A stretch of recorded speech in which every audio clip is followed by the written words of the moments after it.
Alors, est-ce que AxioWork est une révolution ou un piège? Ma réponse, les deux. Parce que je vais te dire un truc très simple, ce qui fait perdre de l'argent aux débutants, ce n'est pas seulement d'aller trop lentement, c'est surtout de prendre de mauvaises décisions trop tôt. Je le dis souvent, le chiffre d'affaires fait rêver les débutants, la marge fait survivre les entreprises.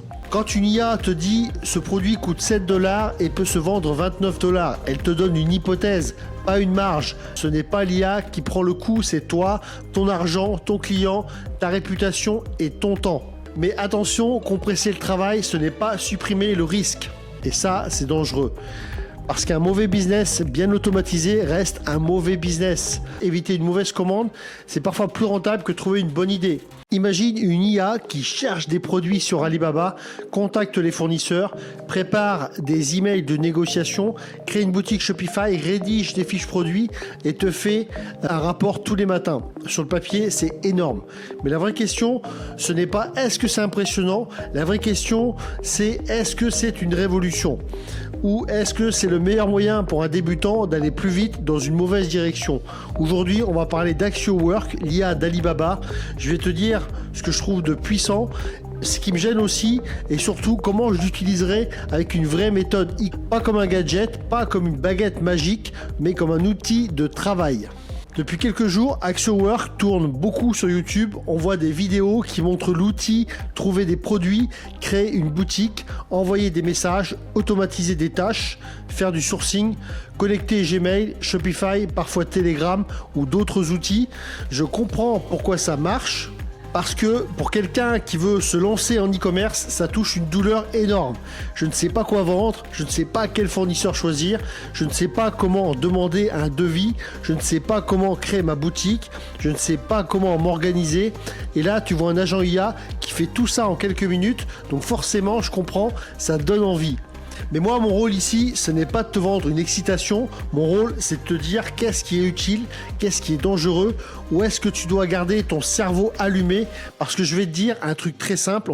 Ce qui fait perdre de l'argent aux débutants, ce n'est pas seulement d'aller trop lentement, c'est surtout de prendre de mauvaises décisions trop tôt. Axio, au départ, c'est l'outil d'Alibaba qui a été présenté comme un moteur de recherche B2B avec de l'IA. Au lieu de taper simplement un mot-clé et de tomber sur des milliers de fiches fournisseurs, l'idée est de pouvoir formuler une demande plus naturelle. Je cherche quel type de produit pour tel marché, avec tel usage, tel budget, tel niveau de qualité. Puis Axio a évolué vers AxioWork.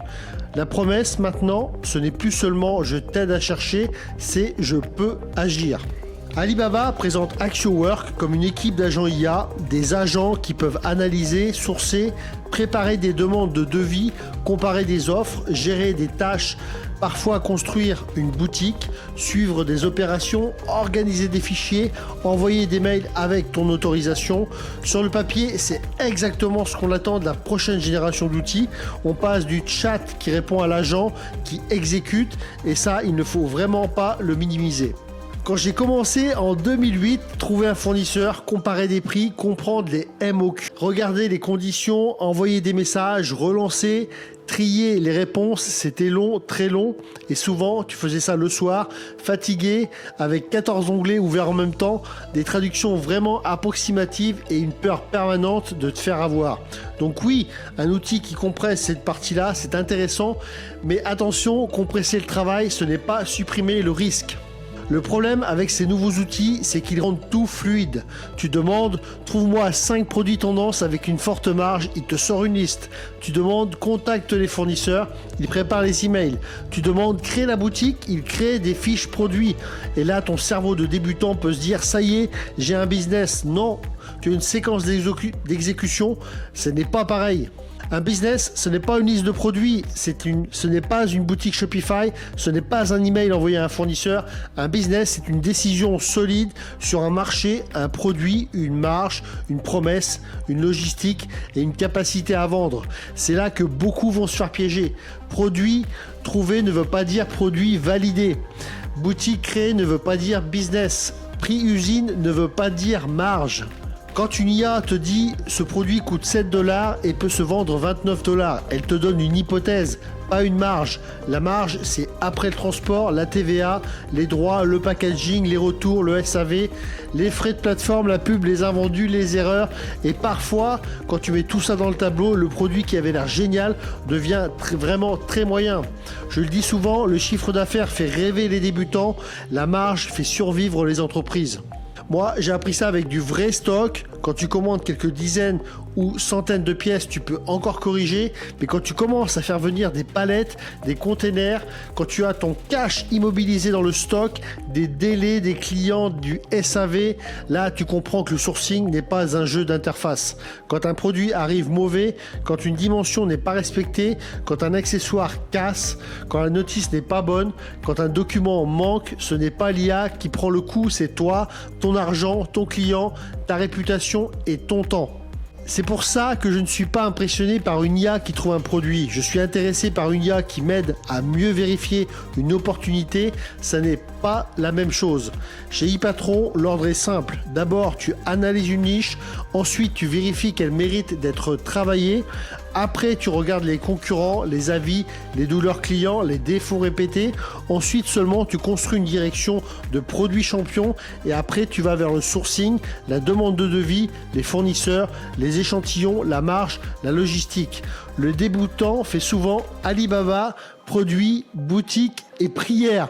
Le pro fait le marché, le problème, le produit champion, le cahier des charges, la demande de devis, le fournisseur, la marge et le test. Et AxioWork, pour moi, doit rentrer dans cette logique. Si tu lui demandes simplement « trouve-moi un produit gagnant », tu vas avoir des idées. Mais si tu lui demandes « analyse cette niche, liste les contraintes, compare les risques, identifie les mauvaises idées », construire une demande de devis, faire ressortir les questions à poser aux fournisseurs, là, l'outil devient beaucoup plus intéressant parce que tu ne lui demandes pas de rêver à ta place, tu lui demandes de préparer ton travail de décision. Premier usage intelligent, la recherche de niche et de produits. Mais pas avec un prompt de débutant du type « trouve-moi 5 gadgets tendance avec une forte marge et peu de concurrence ». Ça, c'est exactement le genre de demande qui peut te donner une liste sexy mais très fragile.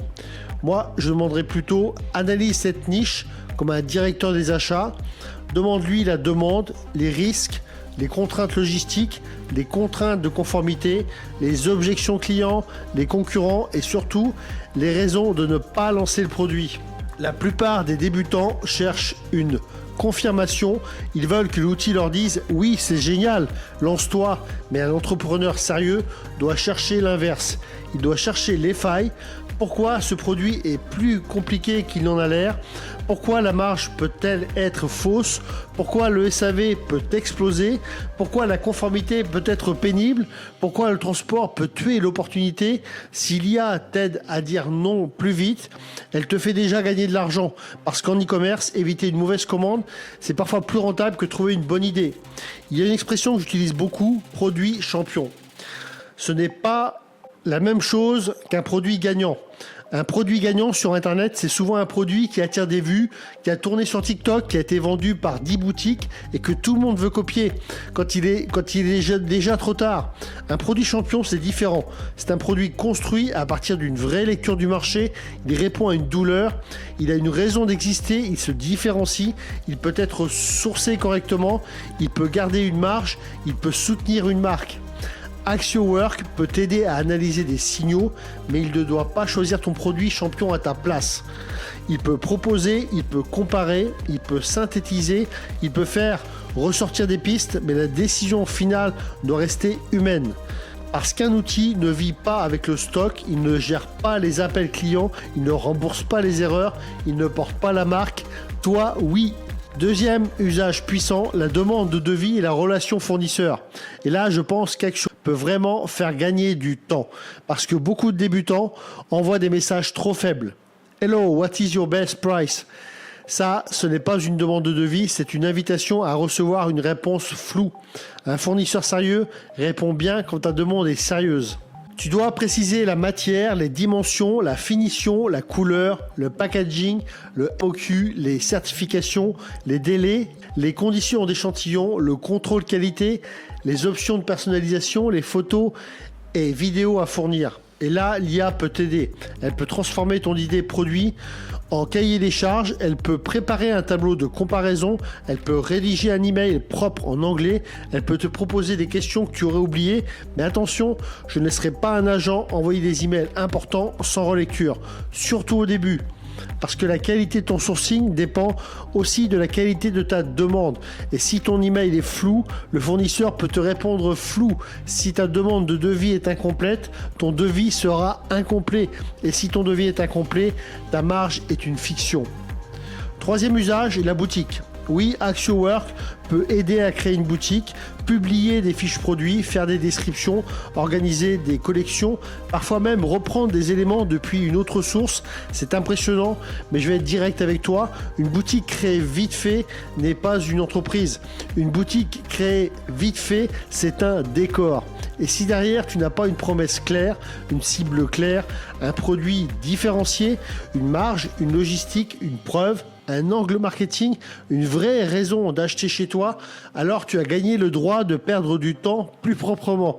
Je ne dis pas ça pour casser l'outil, au contraire, je pense que ces outils vont devenir normaux. Dans quelques années, tout le monde pourra créer une boutique correcte en quelques minutes, donc la boutique ne sera plus l'avantage.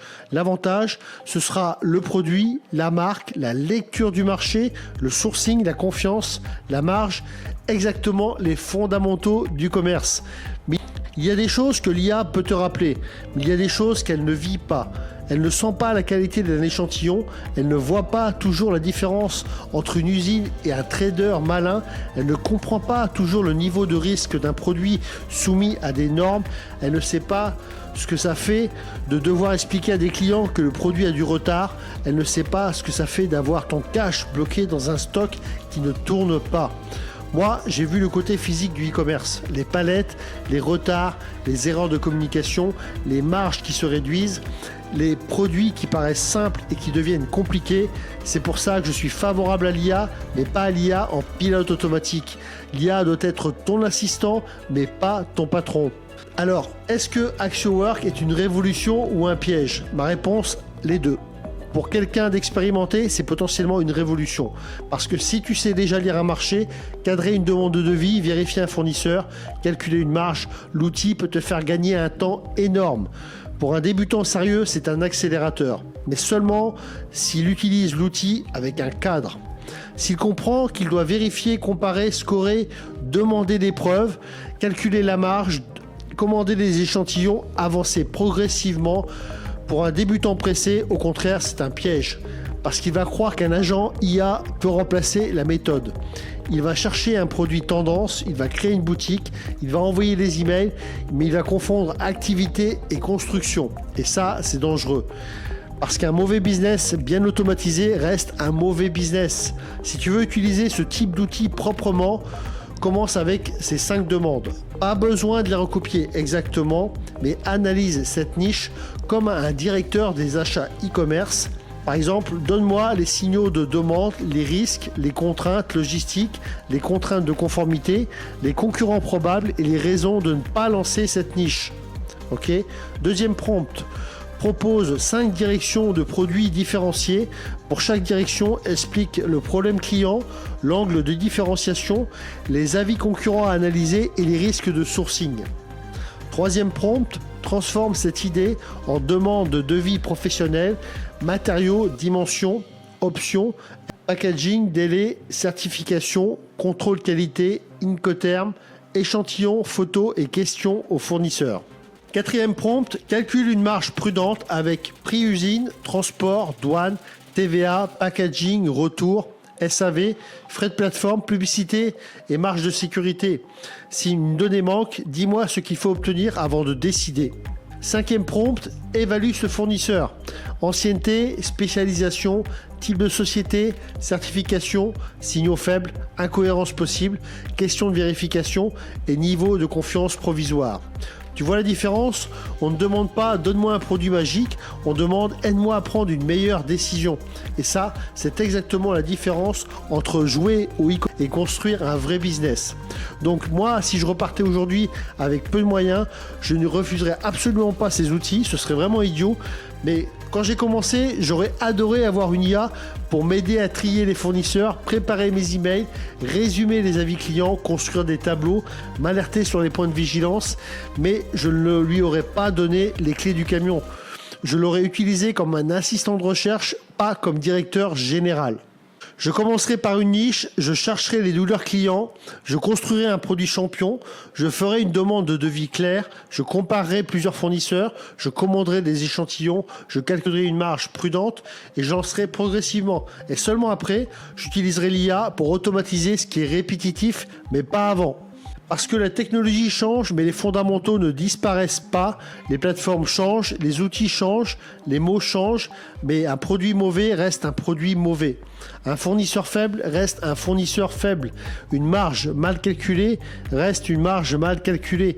Une boutique sans confiance reste une boutique sans vente.